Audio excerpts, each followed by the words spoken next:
Hello, good evening, and welcome to Iron Port here on Metropolitan Television. Iron Port is proudly brought to you by the Ghana Revenue Authority, GOIL PLC, Serene Insurance, Ghana Link Network Services, Meridian Port Services, and indeed Phoenix Insurance. This show is proudly powered by the Ghana Ports and Harbours Authority-GPHA, and our media partner on this journey of a lifetime is the Business and Financial Times, the BNFT. Now, if you want to have a grasp of all that transpired in the show tonight, make a date and grab, the Thursday edition of the BNFT, and you'll be able to see all that happened here on the show tonight. We are streaming live on our social media pages. On Facebook, we are live at Ghana Ports and Harbours Authority.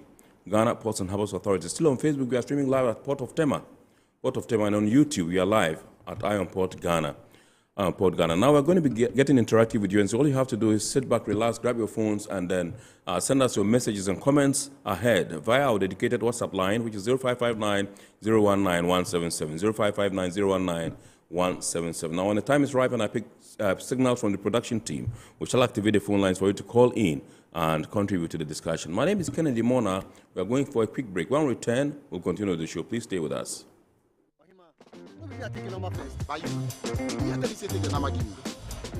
Guys, now I'm tired. I'll go on a date with whoever gets here first. Princess, really? Okay, I come. Shut up! Mame,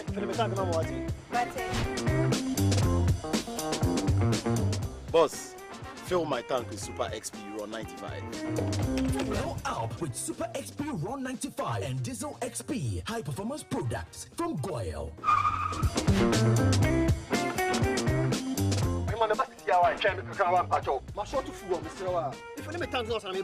Sorry, Tony got here first, so I'm stepping with him. Oh, cut him. Hey, go for a Choose Super XP Raw 95 and Diesel XP for an energizing driving experience. Always go for GOIL Super XP Raw 95. GOIL, good energy. Electricity, then pay your taxes. Yeah, our taxes, our future.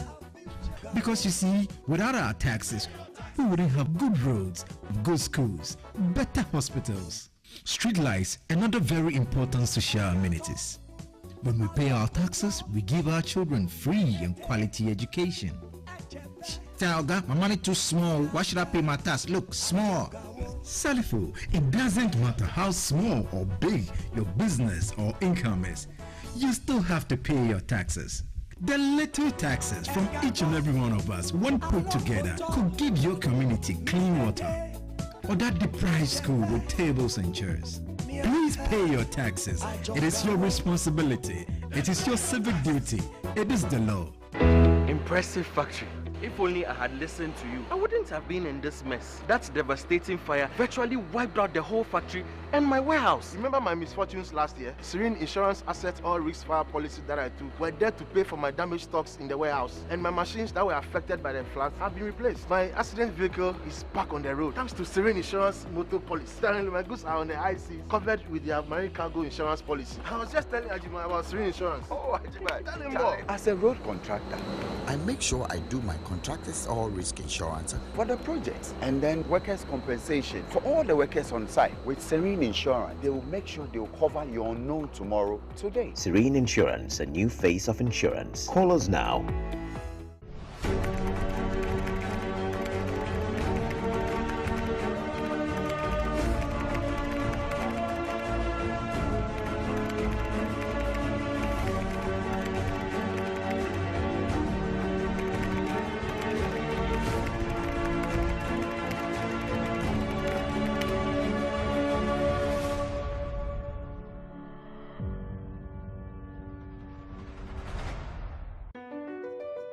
MPS Terminal 3 is Africa's new state-of-the-art container terminal at Tema Port. For manufacturers, agro-processors and traders, the new port means business can be done faster. This infrastructure boost will improve Ghana's port handling capacity, connect more trading routes, and oil the engine of growth for the economy, creating greater opportunities across all sectors as Africa's markets merge and become the largest trading bloc globally. MPS, we connect, you thrive. Business and life can be like the sea sometimes. Sometimes serene, sometimes calm, sometimes turbulent, and at times it brings the unexpected. However it is like, trust Phoenix Insurance for your home, car, business, and marine insurance needs. Call 0302 246 319 or 0243 690 492. At Phoenix, you experience a delightful service delivered with wisdom.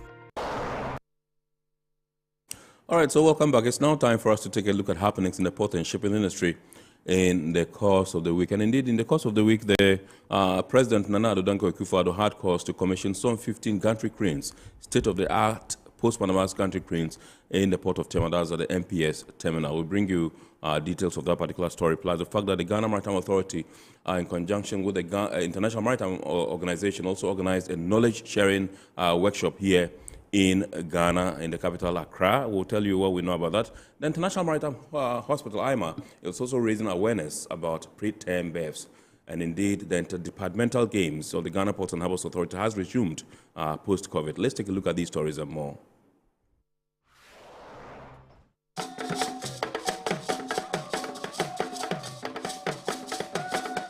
President Nana Akufo-Addo has commissioned 15 gantry cranes valued at $50 million at the Meridian Port Services Terminal 3 to boost the efficiency of the port of Tema.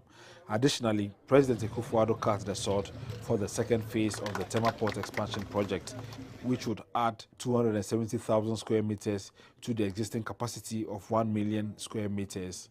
President Akufo-Addo said the sustained investment in the modernized, resilient logistics chain infrastructure was one of the surest ways of catapulting the country to become the world's leading exporter of agricultural produce. He stated that the MPS 703 project was a good example of a logistics platform that would enable Ghana realize its goal of becoming a top exporter of agricultural products. It is not prudent that our nation continues to be an import-driven and dependent economy, when we have the capacity to be self-reliant, and when we can create jobs for our vibrant youth population by supporting developments like this. Investing in critical port infrastructure provides the foundation for industries to create jobs and foster the export-driven economy we want to build. The Minister of Transport, Kweku Furesiama, disclosed that the road construction from the port to the Tema motorway roundabout will commence in the first quarter of 2024. My information from the MD of MPS and GPHA is that they are nearing completion in terms of documentation, and I can assure you that by the first quarter of next year, we will see the construction starting. And that is a promise. The Chief Executive Officer of MPS, Mohamed Samara, stated that when the expansion works are done, the port of Tema will be able to compete with the world's most prominent ports as well as the largest ports on the African continent. This vessel is 366 meters long. That's like 4 football fields, 4 football stadiums floating in. It's 51 meters wide. That's more than half a football field as well in width and 4 in length, and capable of carrying 15,000 20-foot containers. And that's one of actually the largest calling on the west coast of Africa. And this investment is the very essence of this, to attract such size vessel, to bring the economy of scale to the country and create us as a hub, deliver the hub concept for Ghana and the leadership for Ghana within the west coast of Africa. The Director General of GPHA, Michael Luguje, touted the expansion works at the port of Tema and Takrady. He described the MPS Terminal 3 as the best in West and Central Africa. I wish to just specially express our gratitude to Mr. President for his dedicated commitment and support to the port sector. He's always been there to assist us, to help us in our vision, to guide us in the way forward and help us move forward. Indeed, he's not just helping us get positioned Tema Port as a container hub, but positioning the port of Takrady as well as the oil and gas services hub of our country.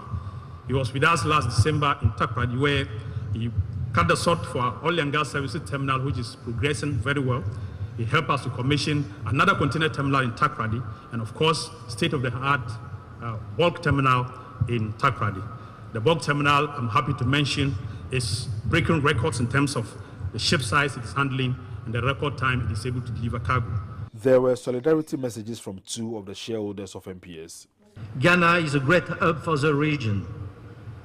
As a logistics service provider, AGL will offer several logistics solutions that will be beneficial to the local market and the neighboring countries. As MPS continues to expand its capacity in anticipation of increased trade volumes, we recognize that all this investment would be futile without a corresponding investment in the skills and talent of individuals. For this reason, APM Terminals, as a shareholder, will remain dedicated to championing initiatives and programs that equip our employees with the necessary skills to manage the port for generations to come.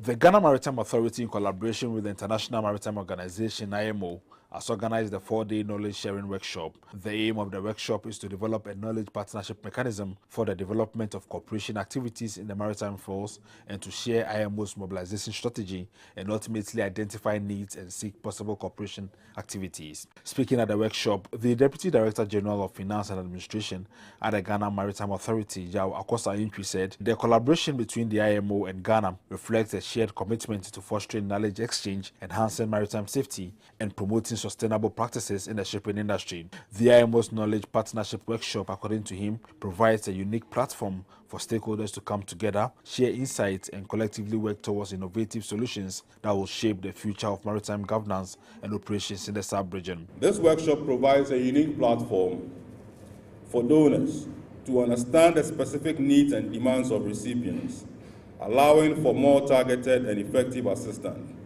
Simultaneously, it enables recipients to gain better access to diverse resources available for addressing their pertinent needs. This true collaborative effort will strive to build bridges between nations and organizations and individuals, and also foster an environment where best practices are shared, networks are strengthened, and communications enhanced. He said by pooling a collective knowledge, expertise, and resources, stakeholders in the maritime industry can address the complex challenges facing the maritime industry more effectively. The goals of this workshop are profound, as it aims not only to share IMO's resource mobilization strategy, but also to identify needs and explore potential cooperation opportunities. This is not a merely theoretical exercise. It is practical. It is a practical step forward towards creating a more interconnectedness and supportive maritime community. The Deputy Director, Department of Partnerships and Projects at the International Maritime Organization, Yong Song Kim, intimated the objectives of the workshop. IMO tried to provide the platform where the donors meet the potential recipient. And IMO communicate with recipient countries and trying to find out what is needed in the country. And we don't just provide that information to potential donors, but at IMO, we make it in the form of development project. So we make the project incorporating the needs from the country. Then we communicate with potential donors.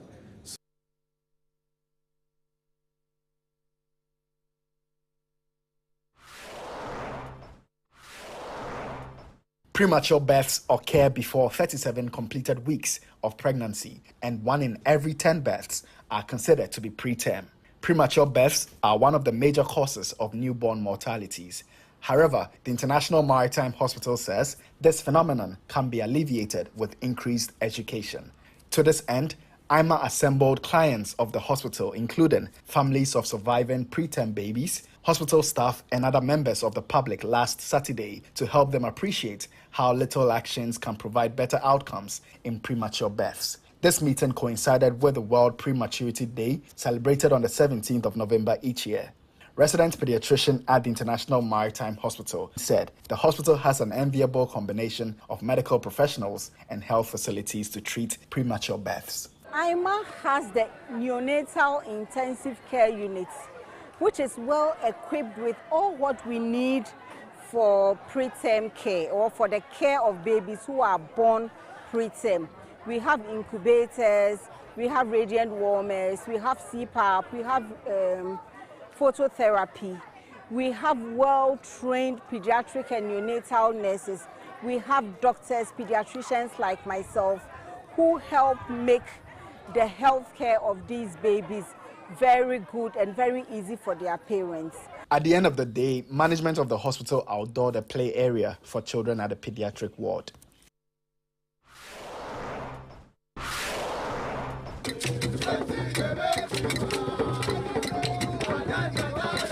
In keeping with the organization's commitment to health and wellness, the Ghana Ports and Harbours Authority in Tema has commenced its interdepartmental games for the first time since the COVID-19 pandemic.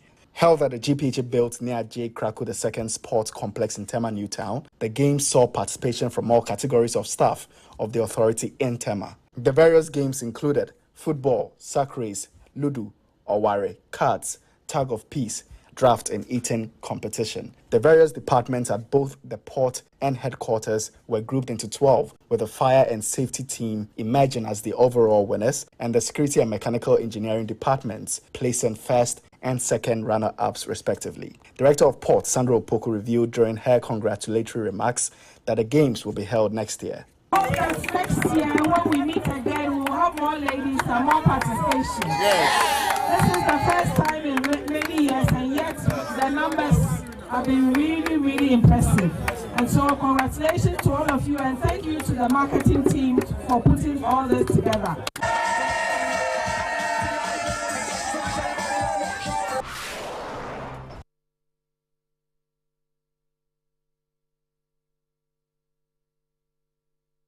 All right, so that's what happenings in the port and shipping industry in the course of the week. And then there with that lively, interdepartmental games of the Ghana Ports and Harbours Authority, how which the Marketing and Corporate Affairs Department, which put together this particular, games, would have emerged tops. But I think that we would need to perhaps go back to the drawing board and then see what we can present next year so we can lift the trophy. We're now going to take a look at happenings in the port and shipping industry globally. Portugal's first zero-emission electric ferry has been delivered by Grupo ET following a christening ceremony at Naval Tuggers Shipyard in Sigzo. The vessel, Saliconia, has been developed entirely by national companies to serve a Portuguese region. It represents a maritime milestone as the first electric ferry on the Iberian Peninsula. The 7.3 million euro vessel will shortly proceed to Aveiro to undergo navigation and loading tests before its official inauguration, when it will replace an existing ferry service that currently connects São Jacinto and the Fort of Barra in El Habbo. South Korea's Ministry of Trade, Industry and Energy has revealed its plans to invest $545 million into next-generation shipbuilding technology and carbon-free fuels. The announcement was made at the Emergency Economy Ministerial Meeting and the Export and Investments Promotion Meeting. The new strategy, dubbed K-Shipbuilding Strategy for Next Generation Market Dominance, aims to respond to internal and external challenges for Korea in the next generation shipbuilding market. The ministry plans to seize over 80% of the next generation shipbuilding market. All right, so welcome back. We're now taking up a word or phrase of the day. And remember, the word or phrase of the day has been fashioned to bring you up to speed with the terminologies and jargons we use in the shipping industry. And today's word is port service. Port service.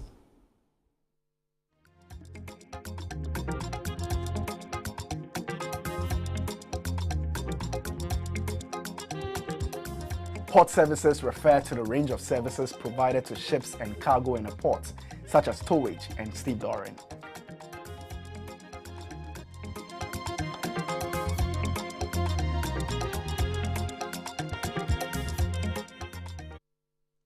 All right, so welcome back. We are zooming into our discussion proper tonight, and tonight we're taking a look at the exemptions and waivers that were announced by the Honorable Finance Minister Ken Ofori-Atta last week when he read the government's economic policy and budget statement for the year 2024. He mentioned some significant, exemptions and waivers and we're trying to examine how impactful these will be. One group that actually were at the forefront of, as it were, clamoring for some waivers were CropLife. They are into agri inputs. They have a lot of companies that import agri inputs in the country, and they thought that, yes, if this is done, it would help by way of ensuring food security in our country and a host of other benefits that will accrue to the generality of the Ghanaian people. And, God willing and God being so good, I think that the 2024 budget captured this particular, policy for them. We want to examine how beneficial this would be to them and how they received the message when the finance minister announced it on the floor of Parliament when he delivered the economic policy and budget statement for the year 2024. And we would also take a look at electric vehicles, because that's a policy that the Ministry of Transport is pursuing vigorously. And later on next year, or this year, yes, by the end of this month, they would be in Dubai to partake in a climate change summit. And the focus is going to be on electric vehicles. And so the government has announced some hefty waivers for electronic vehicle importation into the country. We'll look at what that means for those who bring in cars. I understand it's generalized, and so it's not just that you walk into a garage or a garage owner can just import an electronic vehicle and it's like, okay, yeah, you have that waiver and you can enjoy it. No, I think that we need to educate and sensitize the public on what this particular waiver, which has been, which is going to last 8 years, as announced by the finance minister, seeks to do. And so it gives me pleasure this evening to introduce to us Mr. Kadri Rashad. He's no stranger to Iron Port. He's been here before. He is the programs manager for CropLife Ghana. Good evening, sir, and welcome. Thank you very much, Rashad. Yes. Today I've come with a smiling face. We thank God for that. We thank God for that. Sure. And also in the studios is Mr. Clifford Ansu, who is the General Secretary of the Vehicle and Assets Dealers Union of Ghana, VADU. Good evening, sir, and welcome. Thank you. Good evening. And good evening to you. Awesome. All your listeners and viewers as well. Great. Thank you very much indeed. So let me begin with you, Rashad. And I found out from you in my preamble, you intimated, I just, told the public what the finance minister said, the announcement he made, on the floor of Parliament. I think I have it here. Let me just, for purposes of emphasis, go through it. That's number point 74. He says, Mr. Speaker, further to the above, the following reliefs have been prioritized for implementation. I extend zero rate of VAT on locally manufactured African prints for 2 more years, and II waive import duties on an import of electric vehicles for public transportation for a period of 8 years, and now waive import duties on semi-knocked down and completely knocked down electric vehicles imported by registered EV assembly companies, that's electronic vehicle assembly companies in Ghana for a period of 8 years. That's 4. Extend zero rate of VAT on locally assembled vehicles for 2 more years. 5. Zero rate of VAT on locally produced sanitary pads. Okay. 6. Grant import duty waivers for raw materials for the local manufacture of sanitary pads. 7. Grant exemptions on the importation of agricultural machinery, equipment and inputs, and medical consumables, raw materials for the pharmaceutical industry. And 8. A VAT flat rate of 5% to replace the 15% standard VAT rate on all commercial properties, which will also be introduced to simplify administration. Well, we don't want to go into all of it, but this is what we want to limit our discussion to tonight. The waivers on import duties on agro inputs, and then that on electric vehicles. So let me begin with you. What was your reaction when you heard the finance minister make this particular announcement on the floor of Parliament last week? Thank you very much, Mona. First of all, I'd like to greet your listeners out there. And then back to your question. It's been a whole year of hustle and tussling. Mm-hmm. And we've been on this same platform a couple of times to talk about the need for government to implement the tax exemptions. Well, this came up, our quest for government to grant the tax exemptions came up last year when somewhere in September 22nd or 12th, government passed the Tax Exemptions Act, right. 2022 Act 1083. And in that Tax Exemptions Act, agri-inputs were not captured. And that would mean that this year, whoever was bringing in agri-inputs into the country would have to pay all the port charges, including the duty, which increased the cost of inputs exorbitantly. And this had a lot of significant impact on food security and the cost of inputs as well. And this made us start to engage government and other stakeholders in that same value chain, for government to give us a listening ear, understand that tax exemptions that hitherto were given to the industry on the importation to agricultural inputs was very critical. And listening to the finance minister present the budget, and as you rightly mentioned on number 7, I think, point 7, VII. Yes.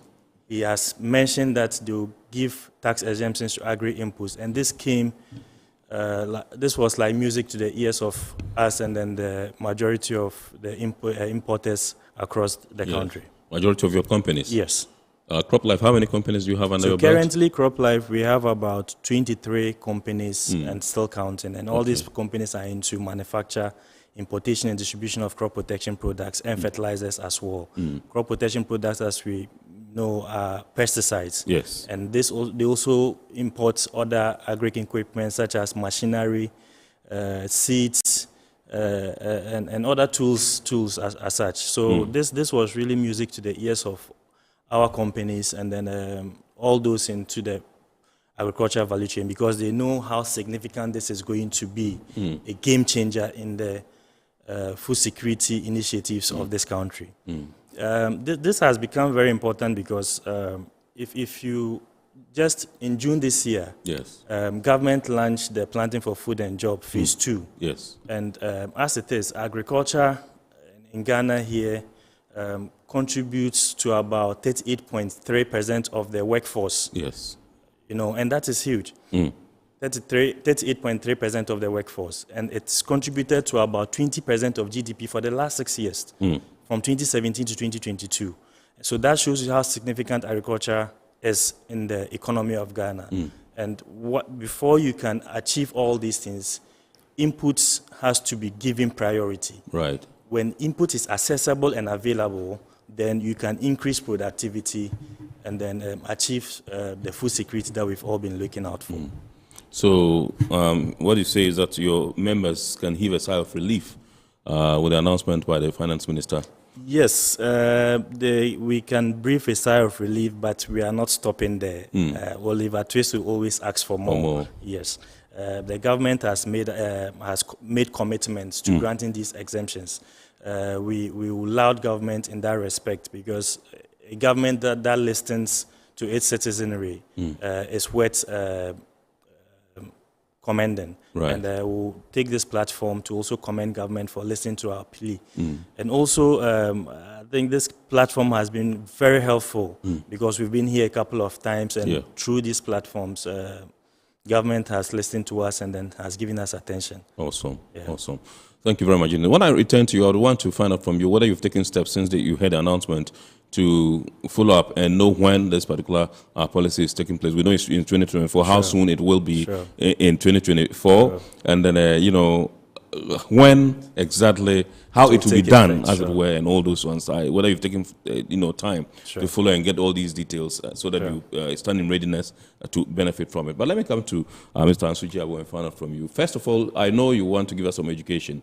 For instance, I didn't know what knockdown vehicle or semi-knockdown is and all that. I mean, I categorized everything to be in the kind of like category of accident vehicles. Right. I would not want you to tell us, you know, whether you are directly benefiting from this particular policy as announced by the government. You tell us that. But first of all, educate us. I am curious.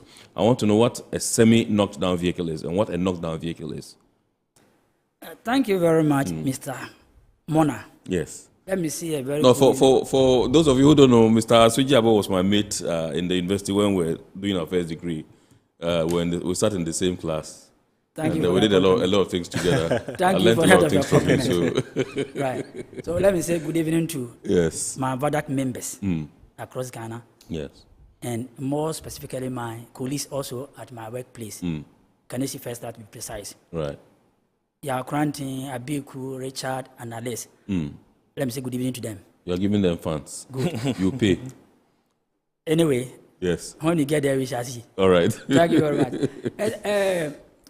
Mr. Kennedy. Yes. This particular budget does not address our concerns as car dealers. That is number one. Okay. Because this one, it talk about semi-knockdown. Yes. Complete knockdown. Yes. And enhanced knockdown. These are technical jargons. Yeah, sure.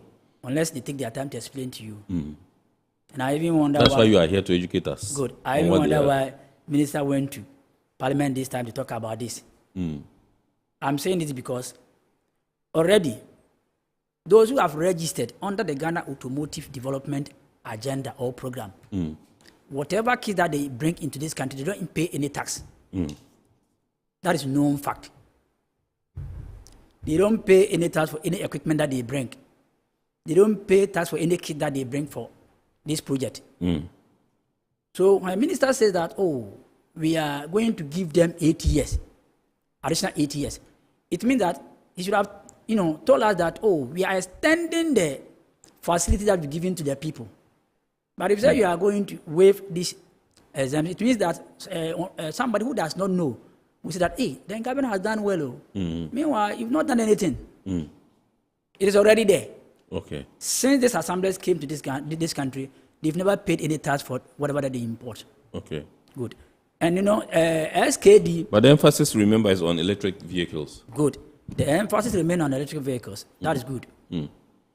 How many people do they even import electric vehicles into this country? That is number one. If it is public transport that you say you want to bring these cars, to serve that purpose.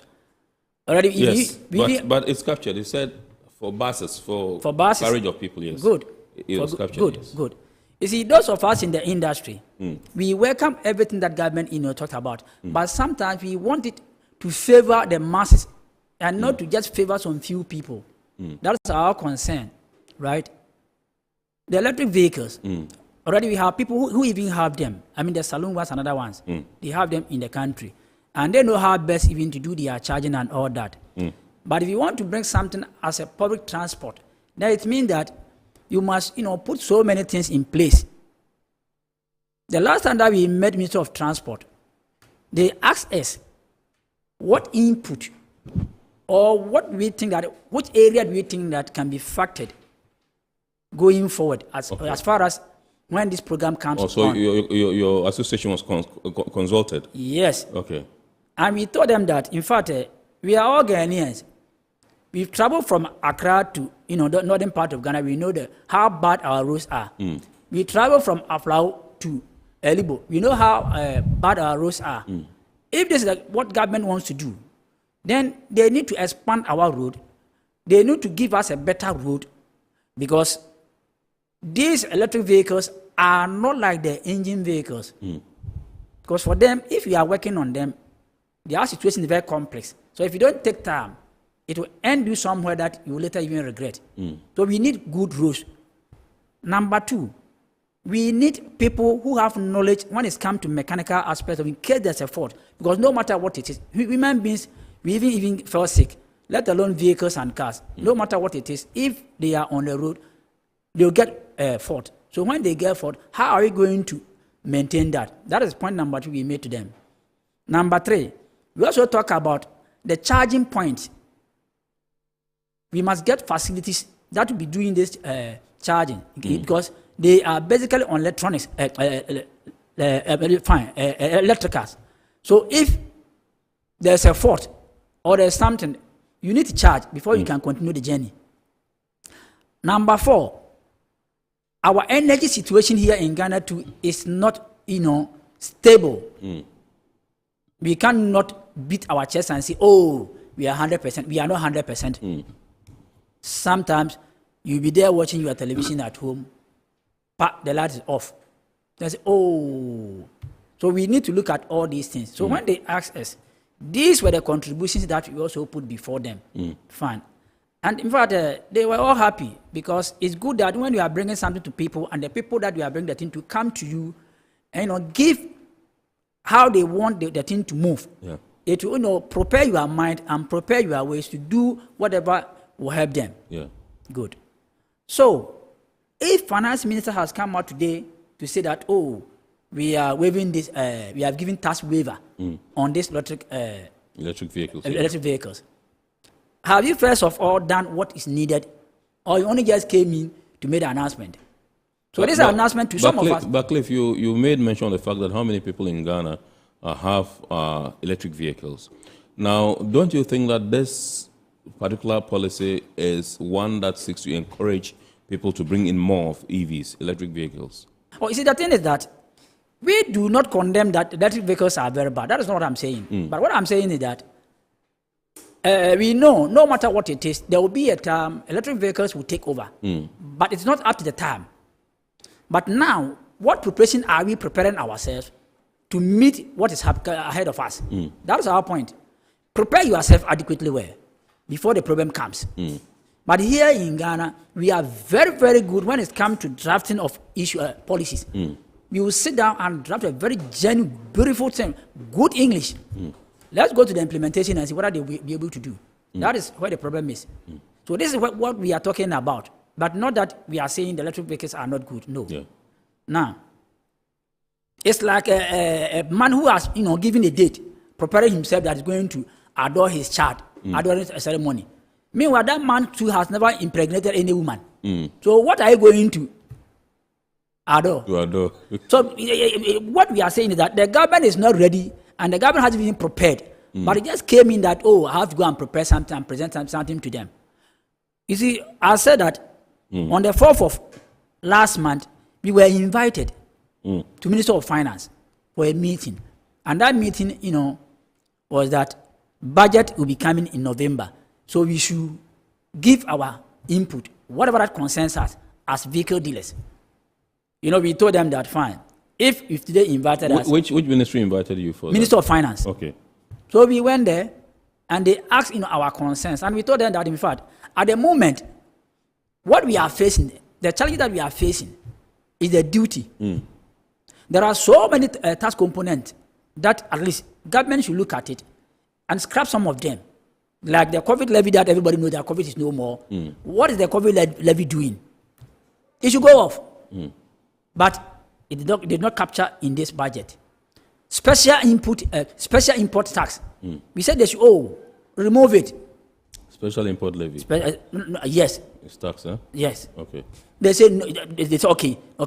And we even asked that we know there's going to be introduction of new tax, and government says that in fact on that day the deputy finance minister, the woman, Madam Abna Susanso Asare, he responded that there is not going to be any new tax. He can assure us. Fine. We thank her for that because this presentation that the minister made, there was nothing like that. Even though this is just a summary that the minister came to present. He hasn't brought the full, the comprehensive document. So we don't know what is inside. When it comes and there's something like that, we will come here again and tell the whole world that what the madam said is different from what is happening here. Right. So, Mr. Kennedy, what we are saying is that if you want to bring in something, or if you want to bring in new things like this, it's good news. But prepare yourself well before you come out with that. If it is public transport if it is public transport that you want, a lot of buses are here. When you go there right now, some have small fault even with the windscreen, the car is parked there. Some have small fault on the brake, the buses are parked there.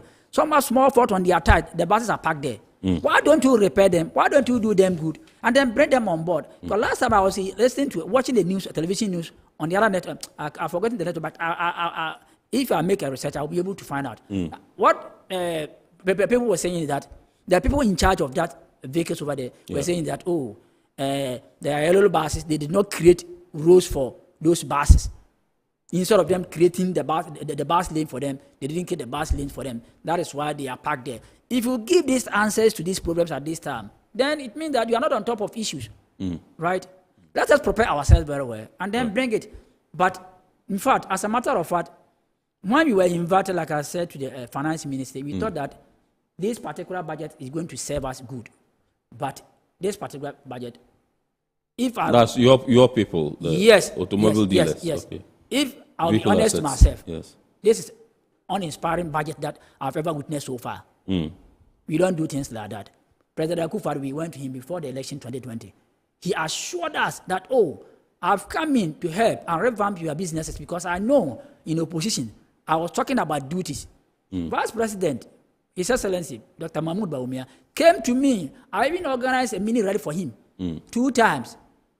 He was very happy. He asked us and we told him that, sir, these are the problems that we are facing. Please, when you come, you make sure that at least you deal with this problem because no car dealer in this country today, Mr. Kennedy, is happy with what is happening.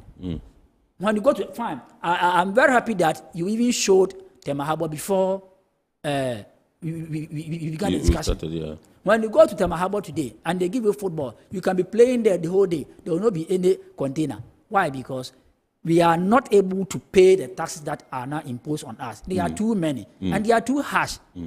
So these are the things that we wanted government to do, but not waiving the taxes from electronic vehicles. Even if you waive those taxes, you are not waiving those taxes for the vehicle importers. I mean the car dealers. You are waiving this levy for the people who have already registered to do the assembling. And even the assembling people, the assemblers, they have issues with this particular thing that came. Why? Because when they came, they didn't come to manufacture electronic vehicles. They came to manufacture the already known vehicle that we know with the engine. And this is what the government even signed with them. But if you say whoever has a different a fresh plant like a electronics plant, that person is going to be given that facility, then what are you telling them? Okay, so you are not telling them the straightforward something. So, you're also not telling us to the straightforward something. So what is this is that I know government has a deliberate policy to go electronic because that's what the world is going through because of global warming. Climate change is actually putting a lot of pressure on every government, and there are deliberate efforts by governments worldwide to tilt towards that direction. And so government has a deliberate policy to go there. And I know that for a fact that the Ministry of Transport of Ghana is champion or spearheading this particular policy by government. And I know that they've been through almost all the regions of Ghana to sensitize people on government's quest to encourage the importation and use of electronic vehicles in our country. That's for a fact. I know that. So for me, if you ask me where I sit, I think that is a policy that has been put forward by government to encourage the use of electric vehicles, pending the long term. We can start from somewhere, and I think that that's what government is doing. I think that it's not out of place for government to bring such incentives to encourage people to do that. I'm not cutting you short. In my conversation, I said that nobody is against government, bringing electronic vehicles. Right. We are not against that. But what we are saying is prepare yourself very well to meet the situation or the challenge that's ahead of you. Simplistic. Yeah. Fine. So you mentioned the issue of charging points for the. I understand in the country. So far in Ghana, I think we have about 4 or 5 charging points located at very. I understand Total Ghana. I'm not to promote anybody's business. It's also leading in this particular, charge. It's leading this particular charge, and then there are some private entities that have also done some. Advantage points. Some in Accra and some in other locations, just to encourage the use of electronic vehicles. So it tells you that even before we start, the foundation is being laid. For these things to happen.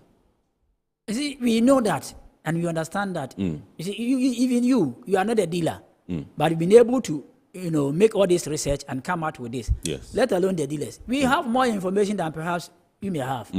Fine. So you have this information and you are hiding it from us. No, what do I have to hide? Because you want to hide. You want to hype. No. Your association. The thing is, if you are doing something like the Ministry of Transport invited us, yes, we told them, and they all acknowledged. You said the Ministry of Finance invited you. Did the Ministry of Transport invite you? They both invited us. As for the Ministry of Transport, we went there to give our input to them as far with regard to how these electronic vehicles will be handled in the country.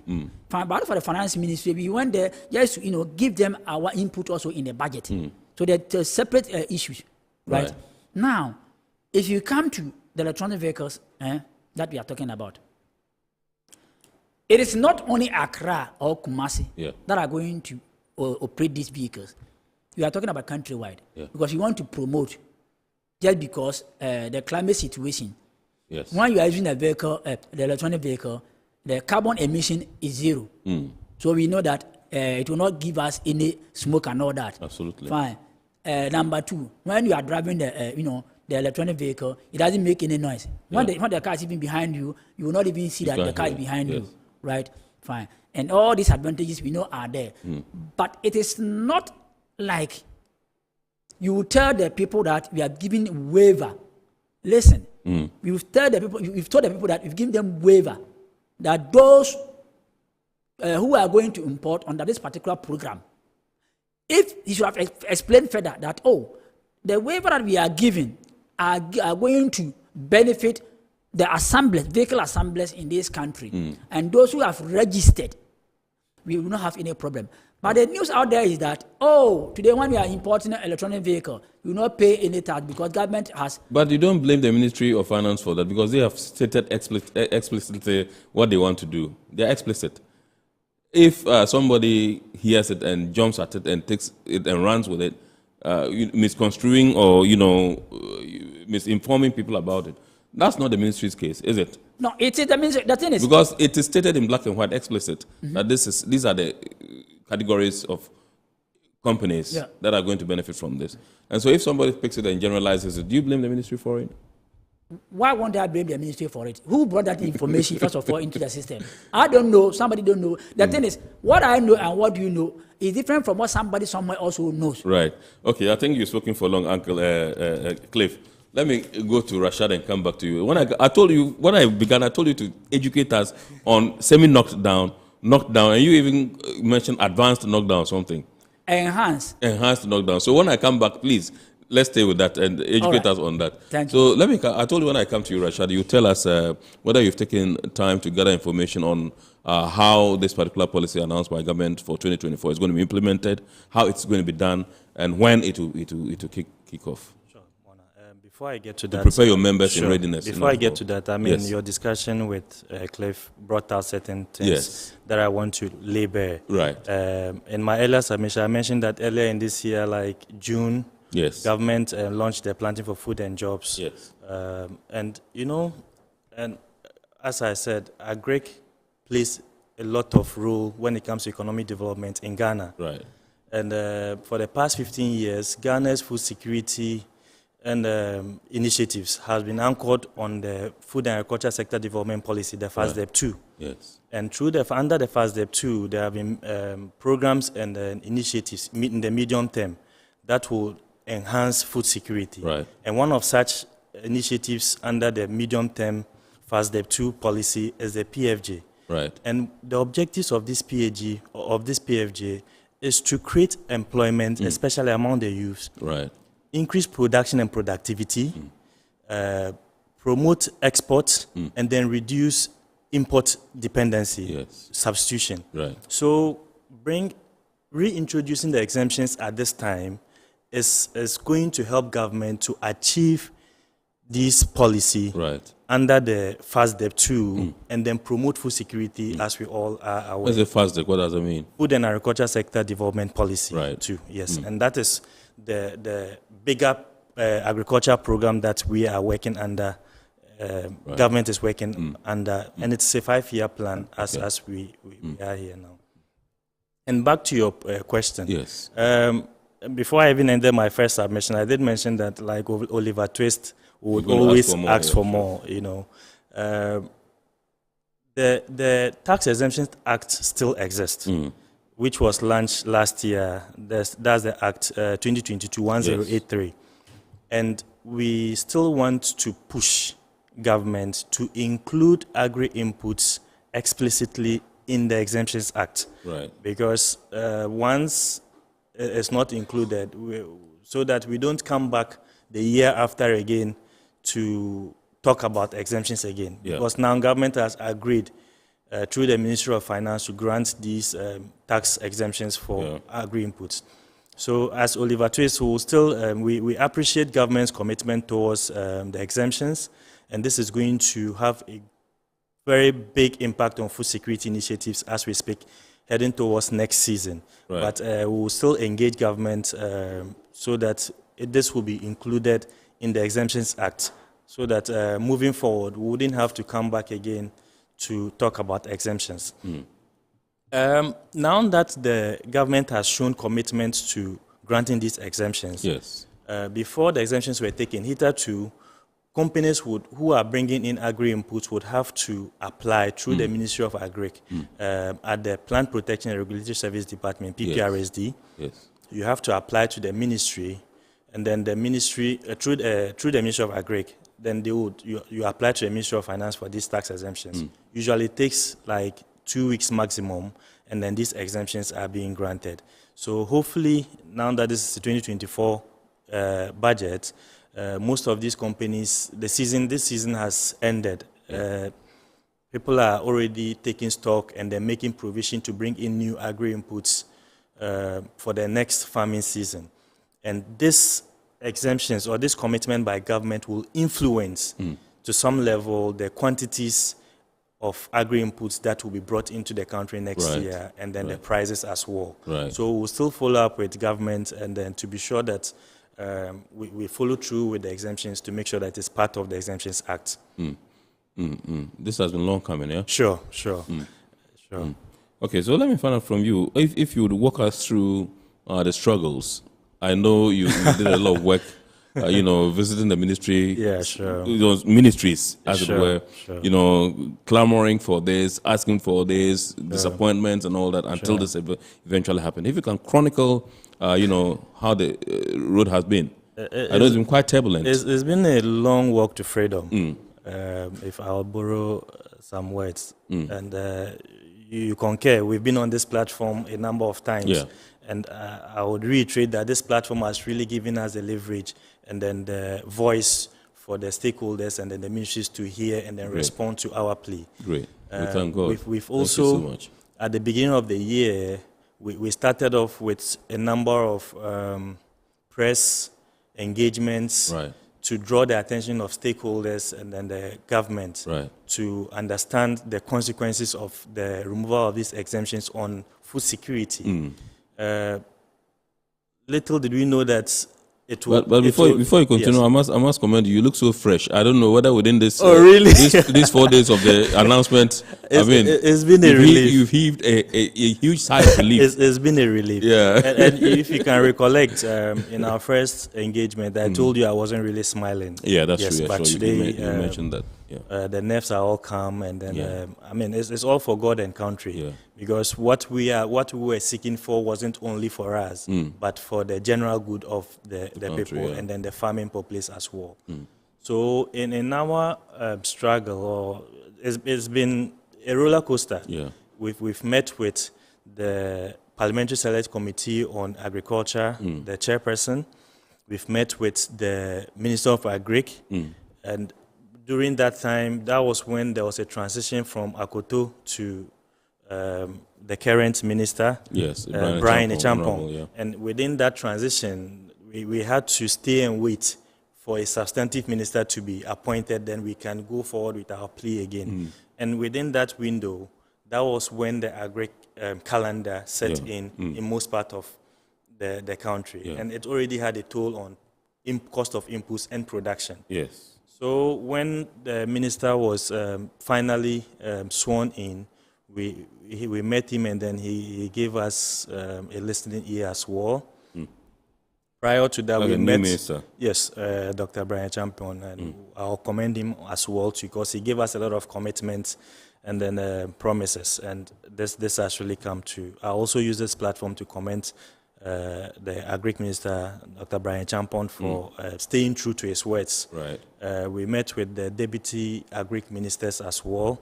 Yao Frimpong, they also stayed true to their words and then told us that this will be looked at as soon as possible, and hopefully in the 2024 budget this has been captured. We even went as far as petitioning the Speaker of Parliament as well. Wow. Yes, because looking at the gravity of this situation, we really needed to get the exemptions in order to achieve all these food security initiatives under the that we are all seeking to achieve. So it's really been a long struggle, and at the end of it all, results is what matters, and results is what we've had. All right. So when I come back to you, I'll seek to find out from you how this particular policy would benefit the generality of the Ghanaian people, how it will trickle down to the people. But let me come to you. Yes, Mr. Ansu, educators, knocked down, semi-knocked down, and then you said the other one is?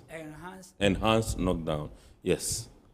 When we say semi-knockdown, we are talking of dismantle of components of vehicles. Okay, that's semi-knockdown. Yes. You know, sometimes these vehicles, the assemblers, when the cars are coming, they don't come in the form that we see them. You dismantle all the parts and you box them. Like somebody who has gone to buy tomato from maybe a market from Tema or somewhere. Right. That is how they do it. So when they come, then you begin to fix them. This is what we call semi-knockdown. Okay. Right. And then we have, that's the first stage, that we have the one that also will be dismantled, right? The tires will be removed, or the tires will be there, but the cowl and the body will not be there. So it will come in the form of chassis. Right. That's enhanced. Then complete one is somewhere, it's like the car will come in the form that it is already built. Yes. But only the tires, the car tires have been removed. So when they come, you only just move them from the container and then put them down and fix the tires. So these are the stages. Now, this policy that came, whichever way that you bring the car in this form, or you bring this equipment in this form, you are not going to pay. It is zero tax. You don't pay anything. Like I said, it's already there. So if I am going to operate the semi-knockdown and I'm not paying, if I'm operating complete knockdown and I'm not paying, if I'm operating enhanced knockdown and I'm not paying, how many people, let me use Aboseka, for example, can bring these components in a box and come and fix their cars here in Ghana? When you get even Tema Harbour here, the officer will not allow you because you've not registered. And doing the registration also itself is not a day job, and it's also not a joke. It's not a small money as well. So if you want to promote Ghanaians as entrepreneurs, these are the areas that we also put before the president, that sometimes you do your homework well as a father before you also get outside and do whatever that you want to do over there. Because we are not against that. Anybody who is coming to invest and do business in Ghana is not what we dislike. No, we want people to come and help us to build our economy. However, don't forget also to empower your people who are also here doing the businesses. Right? This is all that we are talking about. Awesome. Okay, so will this particular policy affect your business in any way? In fact, assembling of vehicles do not affect our business. And then the waiver of this, the electronic vehicles importation also will not affect our business, because people who want to buy the engine vehicles will buy. People who want to buy electronic vehicles also will buy. But mind you, how many electronic vehicles that we even have in the market today? And how many people are even interested? How many people even have even seen it? It has to take time for us to educate people the benefit, why they should go in for electric vehicles and not the engine vehicles. And this, like I said, when we come to Ghana, it's about let's draft a policy. We are perfect. You will sit at your office, put pen on paper, write all the good English, but come out there, do proper sensitization to the people. Let them understand why we are moving from this stage to the other stage. But you haven't done that. Suddenly you just want to create an impression as if the waiver that you have given is going to benefit the people, the whole people, which is false. This is why I'm emphasizing that they shouldn't have come at this time. What is too? What time should it have come? You should do the proper education to the people before coming out. All right.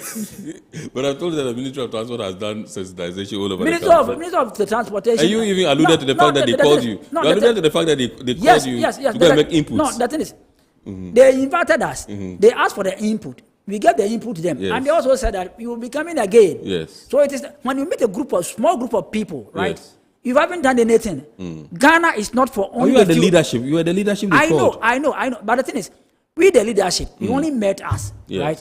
You gave you asked us what we need. Yes. We told you what we need. Fine. Have you taken your time to find out from us whether what you told us has also gone down to the people? Have you gone there? But to if you have gone back and told them, we told our people, and this is what they are saying. Fine, but they said they will invite us again. They haven't invited you again. How are you going to? Did you drink tea when you went there? We don't drink tea. What do you drink? We don't drink anything. Anyway, that was on the lighter side. Okay, so this is our report here on Metropolitan Television, and tonight we are taking a look at the exemptions and waivers announced by the Finance Minister, the Honourable Ken Ofori-Atta, in Parliament last week. And we have zeroed our discussion tonight on two sectors. That's the vehicle sector and then the agri sector, where he announced some exemptions and waivers for agri inputs and indeed for electric vehicles. And that's what we're discussing tonight. And with us in the studios tonight, Mr. Rashad Kadri, who is the Programs Manager for Crop Life Ghana, and indeed Mr. Clifford Ansu, who is the General Secretary of the Vehicles and Assets Dealers Union of Ghana. We're going for a quick break. When we return, we'll continue the discussion. Please stay with us.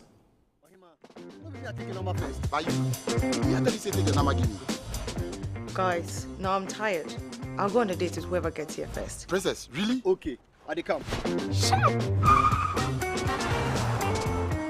Mame,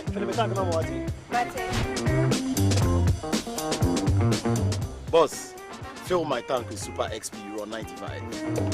Level up with Super XP Raw 95 and Diesel XP high performance products from Goyle.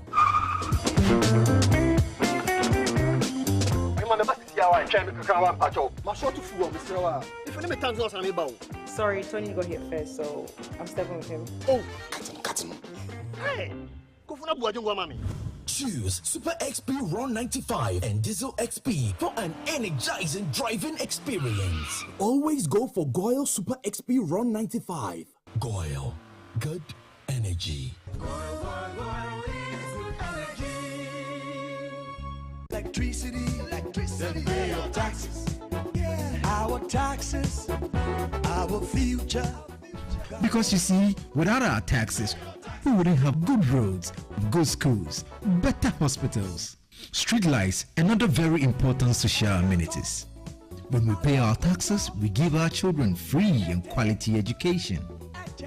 Talga, my money too small. Why should I pay my tax? Look, small.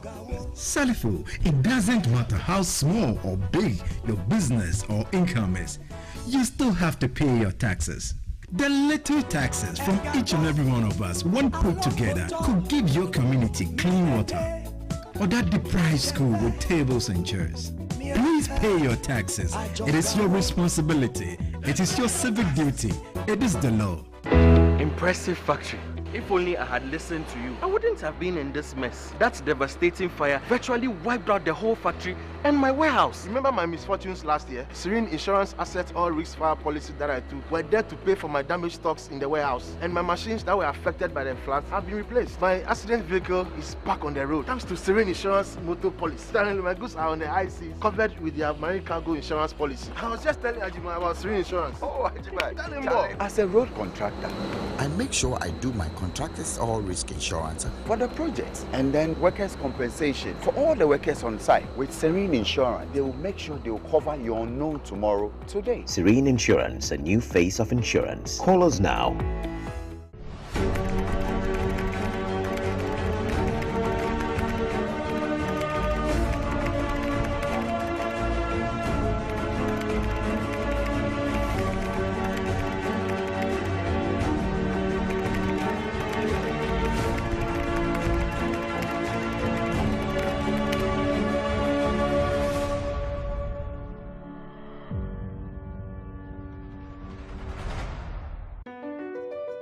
MPS Terminal 3 is Africa's new state-of-the-art container terminal at Tema Port. For manufacturers, agro-processors and traders, the new port means business can be done faster. This infrastructure boost will improve Ghana's port handling capacity, connect more trading routes, and oil the engine of growth for the economy, creating greater opportunities across all sectors as Africa's markets merge and become the largest trading bloc globally. MPS, we connect, you thrive. Business and life can be like the sea sometimes. Sometimes serene, sometimes calm. Sometimes turbulent, and at times it brings the unexpected. However it is like, trust Phoenix Insurance for your home, car, business, and marine insurance needs. Call 0302 246 319 or 0243 690 492. At Phoenix, you experience a delightful service delivered with wisdom. All right, so we're back. Welcome back. This is Zion Port here on Metropolitan Television, and tonight we're taking a look at the waivers and exemptions announced by the Honorable Ken Ofori-Atta in Parliament in the Government Economic Policy and Budget Statement for the year 2024, in which he announced some waivers and exemptions, and we're taking a particular look at the electronic vehicle and indeed the agro inputs waivers tonight. And I introduced my guest earlier. I'll introduce him again, Mr. Clifford Ansu is the General Secretary of the Vehicles and Assets Dealers Union of Ghana, and indeed Mr. Kadiri Rashad is the Programs Manager for Crop Life Ghana. They are the two gentlemen we're having a discussion with.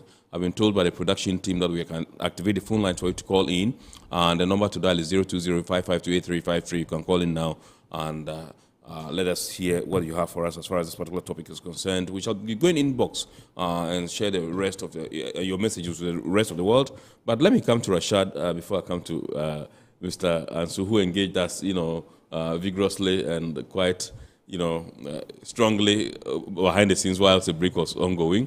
I told you I would come for you to tell us how this particular policy can benefit the generality of the Ghanaian people. So basically, if you look at the agri sector, it is divided into 5 categories. We have the crops, livestock, cocoa, fisheries, and then forestry or logging. And then, so looking at this, exemptions covers all these categories as well. And where we are more particular about is the crops.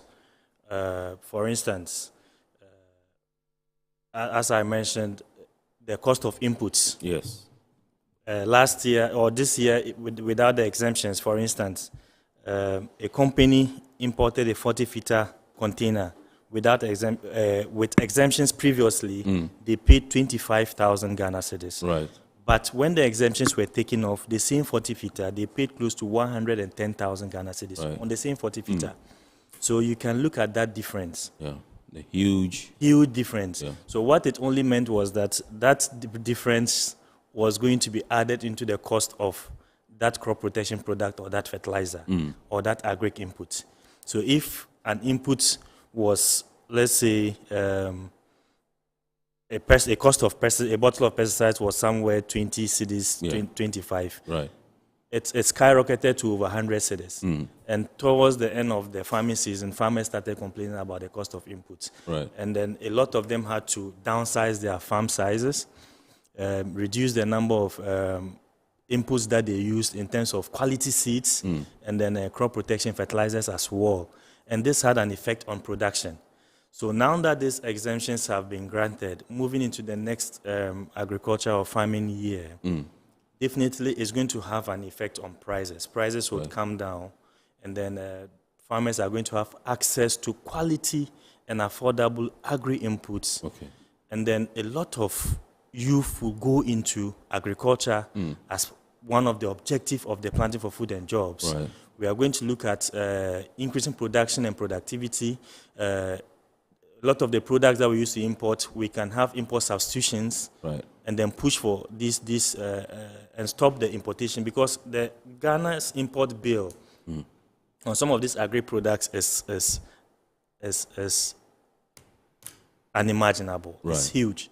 So if you're able to cut down our import bills on some of these agri commodities and then promote import substitutions, it's also going to increase our GDP as well. Right. So moving forward into next year, farmers should be sure that with these exemptions, cost of inputs will be very moderate, and then the access and availability will be there as well, and then we can increase productivity. Right. For instance, as we are now, if you take rice, for instance, as we said, there's a deficit of about 60% of rice production in Ghana. Right. We are producing only about 40%, and where is the rest coming from? Imports. Right.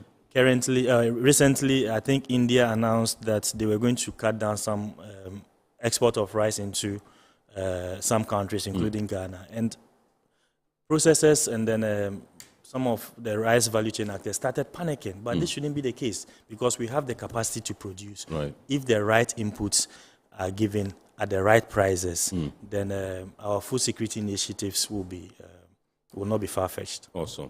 All right, so let's go into the inbox and take some messages that viewers have sent in. This one says, hello, I import. This move to encourage EV importation is futuristic and commend government for taking a leadership role in Africa. This one's from Bless in Kaswa. Thank you so much, Bless, for your message. This one says, hi, I import. Our guest from Vaduk mentioned that these exemptions were already being enjoyed by a registered group. Can he shed more light on that?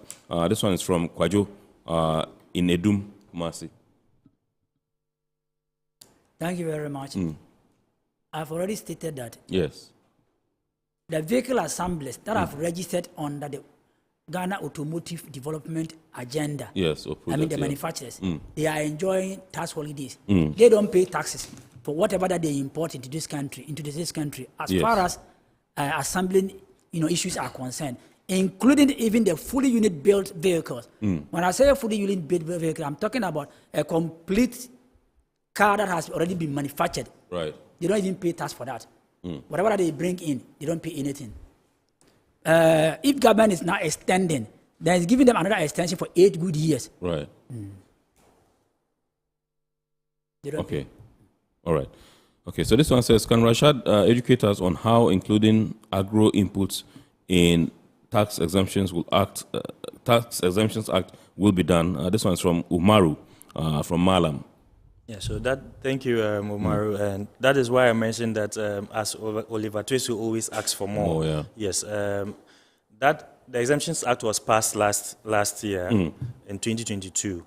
And since it is an act of parliament, we would have to go through the process again for it to be reviewed and then included. So that is also going to take some process as well, and then we'll engage the right stakeholders as well to get it captured. Right.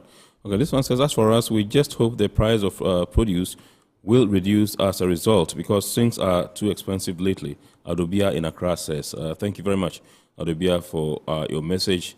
We have tons of them here, but for want of time, I would go and then try to wrap up. You can watch the abridged version where we'll bring you all the messages that we have. Remember, the phone line is activated 020-552-8353, and you can call in and contribute to the discussion. So I would want to find out from you, Rashad, how what the future holds for agri input suppliers and importers, your companies, so to speak. Yeah. Currently, we've seen lights at the end of the tunnel, and I'm very positive that with the minister's commitment to reintroducing the exemptions on agri inputs, the objectives of the medium-term goals, as the PFG is one of them under the FASDEP, would be achieved. Moving forward, I am very positive that our production in all the sectors, as I mentioned, cocoa, livestock, crops, forestry, fisheries, are going to go up because all the inputs will be given exemptions and the cost will come down, which will make more people to buy and then venture into agri. And what I'm very much particular and then very happy about is the youth. This will be an opportunity for a lot of youth to get into agriculture because now input prices will come down, access and availability would be there. So the youth shouldn't shy away from agriculture. They should take advantage of these exemptions as well. As I said, it's for the general good, the greater good. Yeah. So I am urging the youth in particular to take advantage of these exemptions that is going to affect input prices and make it affordable and available moving forward so that they can also get into agriculture and then we can all increase the productivity and then get the full security that we are all looking out for. I'll come back to you. And when I come to you, I'd like you to tell us, I should have done that before you started, what Crop Life is about. Sure. Because when you mention Crop Life Ghana, people wonder what you're into, apart from knowing that you are the entity that leads, companies that's into agro-inputs and agri-services and all that. But let me come to Mr. Ansu and find out from you, at the end, what will government do to make the Vehicle and Assets Union of Ghana, happy? What we want government to do for us is to reduce the taxes, the import taxes. They are too huge and it's unbearable. As a result of that, vehicle sales in this country today is not like before. And people are not even able to pay. Are you sure about that? People are driving DVs all over the place and enjoying life. You are saying the thing is, if you see somebody or if you see one person driving DV, it does not mean that everybody is driving DV. Because the price now for. Okay, so please hold on. I'll come back to you. You were beginning to open fire again. Let me go on to the phone lines and welcome a caller. I didn't get the name well. Hello, good evening. George, yes. Hello, George. Hello, George. Good evening. Well, I think we've lost George. The production team will try and see if we can link up with him before we wrap up. Yes. For Toyota Yaris, 56,000 cedis. Duty alone. Okay. So if you are paying 56,000 cedis for Toyota Yaris, how much are you going to sell the other vehicle for the person? Because you purchase the vehicle from somewhere, you ship the vehicle from somewhere. Some people assisted you in bringing even the car from where you bought the car to the shipping yard before you do the car was brought here. So if you are here alone, paying 56,000 cedis as a duty, how much are you going to sell it? But before... Ideally, how much should have been the duty? The duty should have been at least 20-something thousand. Would be okay. So that you encourage more people. But the thing is, if the cars are coming in more, government can get more revenue. Yeah. But if the cars are also not coming, government cannot get revenue. And government has restricted the thing to the point that, I don't know whether because of, the assemblies, that is why these things, but the thing is, we, the existing dealers, we do not against the assemblies coming in. We encourage them. We are working hand in hand. Let them do their businesses. Let us all do our businesses. But not everybody will be able to purchase a brand new vehicle. As for that, because all the fingers are not the same. Yeah. So reduce the taxes. This is what being complaining all the time. But it appears that government does not even want to listen to the reduction of the duties and the taxes at the harbour. Like I even began, I said, a levy like COVID-19 levy. This is not necessary. This is not necessary at the moment. Why do you? No, you're not the only one. You're not the only one complaining about it. Yeah. You see, there are so many things that can be reduced. If you ask them, what the government officials will tell you that, but we came to meet import duty, but we came to meet import levy, but we came to meet VAT. Good, you came to meet VAT, you came to meet import levy, you came to meet the import duty, but you've forgotten that you've increased the... Okay, yeah, yes. I understand we have Mr. Eric Boateng on the line. He's president of the Automotive Dealers Association. Let's give him some 2 minutes because our time is even almost up. Good evening, Chief, if you can hear me. Yeah, fine, sir. Yeah, we're supposed to have you in studio, but I had an emergency took you away. We just want to find out from you what you make of government's decision to give some tax incentives, that's some waivers to the importation of electronic vehicles in our country.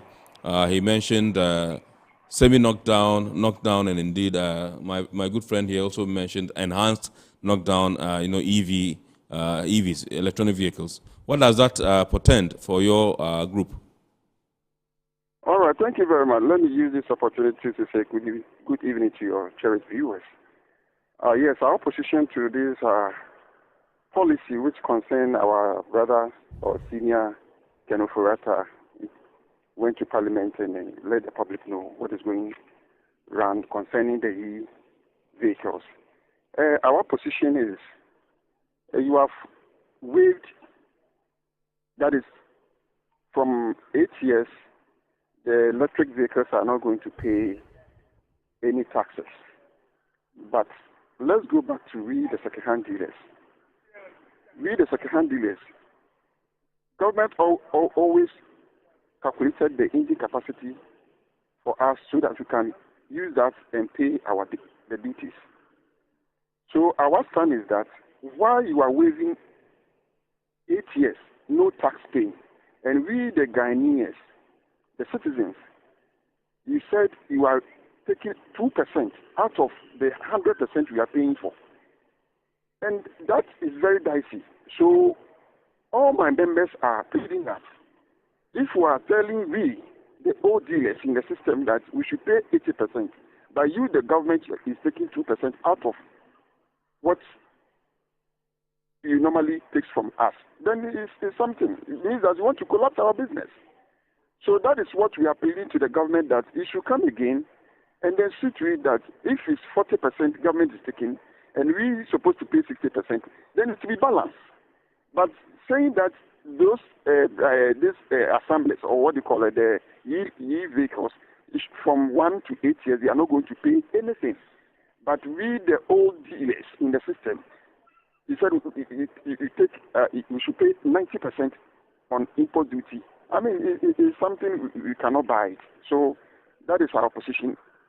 Well, I know that this is a deliberate policy by government to encourage the importation and use of electronic vehicles in Ghana, as I was telling my good friend, Mr. Clifford Ansu.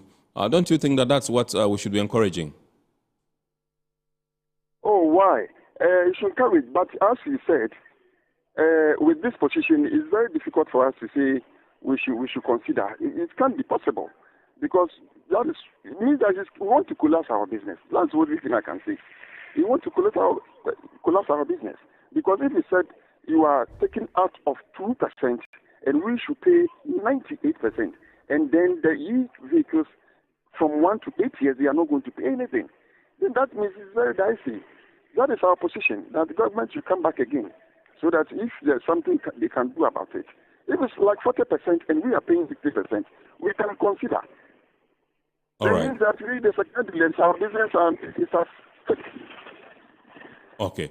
Thank you very much, Mr. Eric Barton. You joined us late, and so we do not have enough time to talk to you. But I'm sure next time we can organize a full program so that you can come and then share your thoughts with us, so that we bring proponents of this particular policy and see how that debate would go. But I think that, for me, I totally agree with government that, yes, we should encourage the use, the importation and use of electronic vehicles in our country in our quest to, reduce, carbon emissions in our country, and to tag along and go along with the rest of the world as we all clamor for a very, very clean environment. So let me come to you and tell us, just in 2 minutes, about CropLife Ghana, and then we shall wrap up. Basically, CropLife is a membership organization, and our members include all the manufacturers, importers, and distributors of pesticides, fertilizers, and other agri inputs in Ghana. We are affiliated to CropLife Africa, Middle East, and then CropLife International as well. So since it's a membership organization, we are open to other people who are into the manufacture, importation, and distribution of crop protection products, and fertilizers, and other inputs in Ghana. Awesome. Thank you very much indeed. So Mr. Rashad Kadre is the programs manager for CropLife Ghana. He just told you what CropLife is into in this country. And indeed, Mr. Clifford Ansu is also the General Secretary of the Vehicles and Assets Dealers Union of Ghana. And they've been sharing their thoughts with us on some tax incentives and waivers introduced by government in the government's economic policy and budget statement for the year 2024 as presented by the Honorable Ken Ofori-Atta in Parliament last week.